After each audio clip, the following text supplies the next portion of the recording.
On the afternoon of April 8, 1941, precisely at 2:35 p.m., a gigantic aircraft thundered down the runway at Nakajima's test airfield near Tokyo. The machine was colossal, more than 100 feet long, with wings stretching nearly 140 feet from tip to tip. Four engines howled as it clawed its way into the thick, humid air. Officers and engineers of the Imperial Japanese Navy stood silently, watching with rigid faces and clenched jaws. 18 months of work had led to this moment. Nearly $1 million had been spent acquiring the American airliner on which this aircraft was based. A fake crash had been staged to conceal the truth, and now, at last, the aircraft was flying. But almost immediately, unease crept in. The pilot advanced the throttles, yet the climb was sluggish, far too sluggish. The engines groaned under the strain. The controls felt heavy, delayed, unwilling to respond.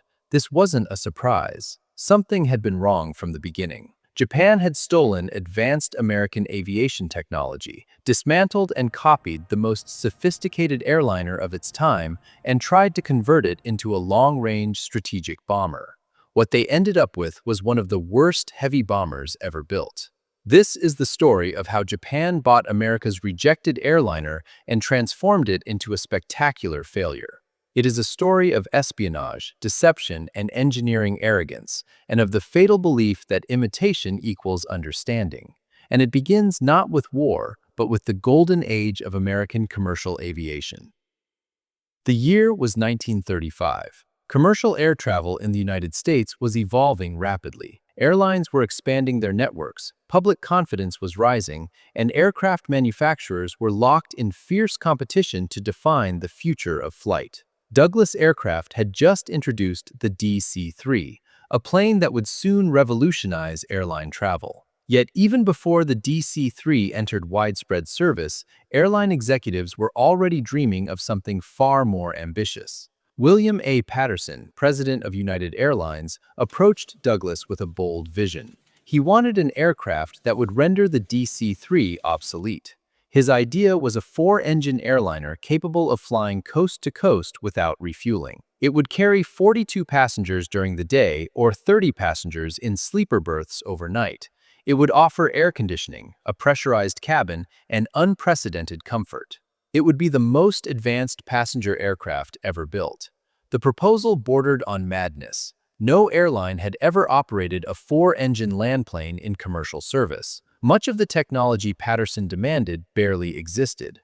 The costs would be enormous, the risks extreme, but the prize was equally massive. Whoever succeeded would dominate commercial aviation for decades. Douglas was interested, but cautious. They agreed to proceed only if multiple airlines committed. One by one, they did. American Airlines joined, Eastern Airlines followed, Pan American and Transcontinental and Western Air, later TWA, also signed on. Each contributed $100,000, creating a $500,000 development fund for the most ambitious airliner ever attempted.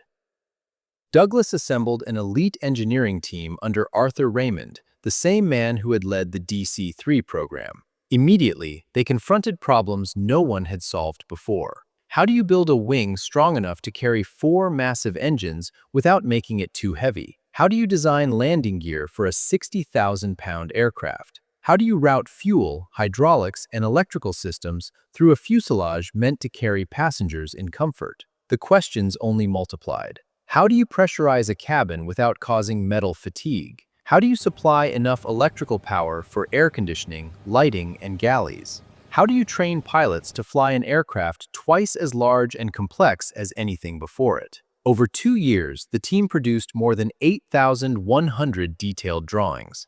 They built wind tunnel models and conducted 866 tests, totaling over 1,100 hours. They drove 1.3 million rivets into the prototype. The effort consumed 500,000 man-hours, unprecedented for a civilian aircraft. The result was called the DC-4.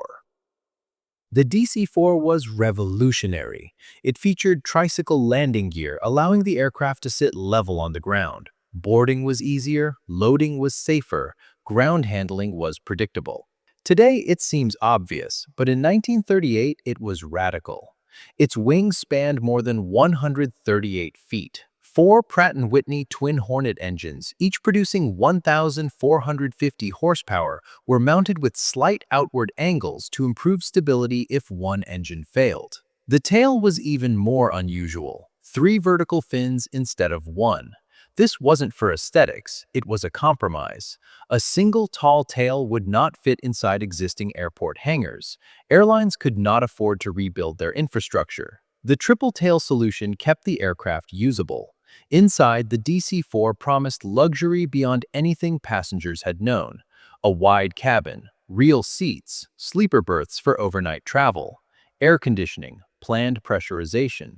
On the flight deck, power-assisted controls, alternating current electrical systems, and onboard auxiliary power eliminated dependence on ground equipment. This was aviation's future, on paper. On June 7, 1938, the DC-4 took to the air for the first time from Cloverfield in Santa Monica. At the controls was Carl Cover, Douglas's legendary chief test pilot. He had flown the DC-1, DC-2, and DC-3 on their first flights. Few men had shaped commercial aviation more directly. The flight lasted 45 minutes and ended safely, but as testing continued, problems emerged. Systems were overly complex, performance lagged, weight increased relentlessly. Certification was delayed until May 5, 1939. When United Airlines evaluated the aircraft in real service conditions, the verdict was devastating. The DC-4 was too heavy, too complex, too expensive. Fuel consumption was far worse than expected. Maintenance demands were extreme.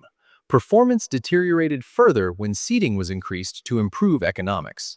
Engines struggled. Range fell short. The aircraft simply could not do what it was designed to do. One by one, airlines withdrew. Boeing's smaller but functional 307 Stratoliner proved more practical. Douglas was left with a $3 million failure no one wanted.